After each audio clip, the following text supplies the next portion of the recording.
Alright guys, quick review video for you. You may have seen this in some of my setups in the last year.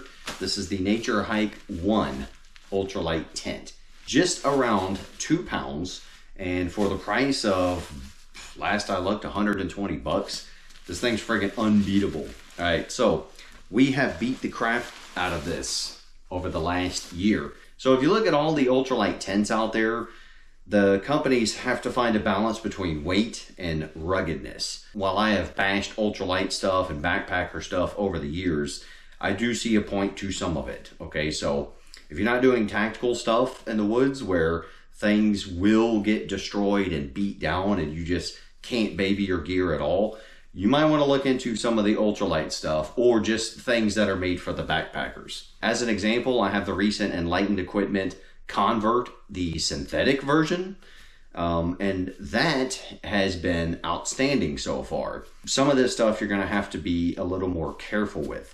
The difference is this Naturehike, the reason why they call it ultralight, but it's still about 2 pounds. I know the backpackers are going to say, that's not ultralight. Okay, well, for us regular people with a regular paycheck, and we don't need to count ounces, and we prefer a little bit of ruggedness.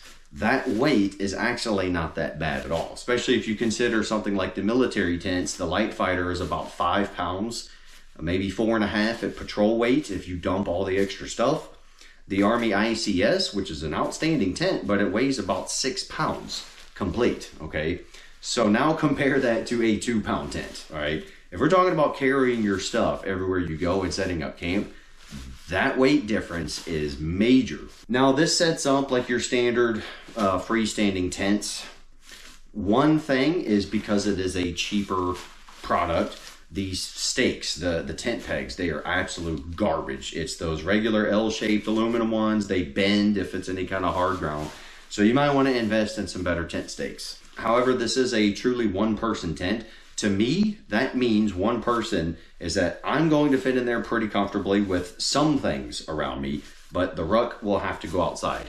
If you're a shorter person, or if you use your ruck as your pillow, then you might be able to get away with it, but you're not going to have a lot of headroom, right?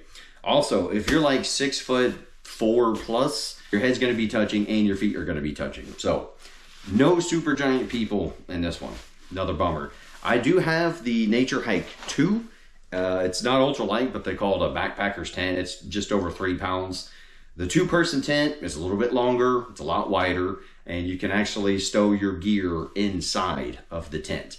So it all depends on you and what you're doing.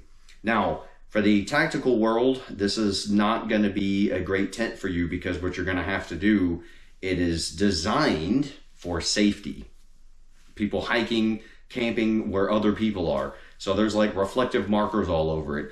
The sill nylon is very shiny and reflective on the outside. So if you're using it for a tactical purpose, it ain't gonna work. But here's the thing though, guys. If you're doing anything tactical like patrol bases, ORPs, OPs, or whatever, and you're trying to be as stealthy and as tactical as possible, you're not gonna be sleeping in a tent anyway. It's gonna be at the most a bivvy and some kind of overhead cover, but you're definitely not gonna be setting up a tent in a tactical environment because it's not tactical. They do have a ground sheet with this, but I got rid of it because the bottom of this is tough enough.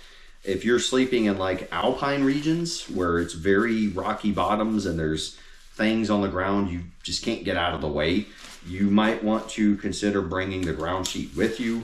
It's light enough and it's affordable and it comes with it. So, but for most of the temperate environments I'm in, you know, you can just kick stuff out of the way and it's good enough. It's held up so far.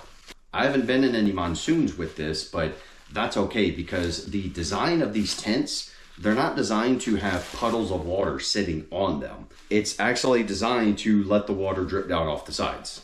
Okay, so super cold, freaking wet mornings where everything's just drenched. I've woken up nice and dry. Light rain with some heavy rain overnight, no problems. Because again, the way the pitch of this tent is, the water pretty much just runs down the sides and you're good to go. So there is a light backpacking option for you guys, right around 2 pounds. And that price point, you can't beat that, man. So check it out. See you in the next one.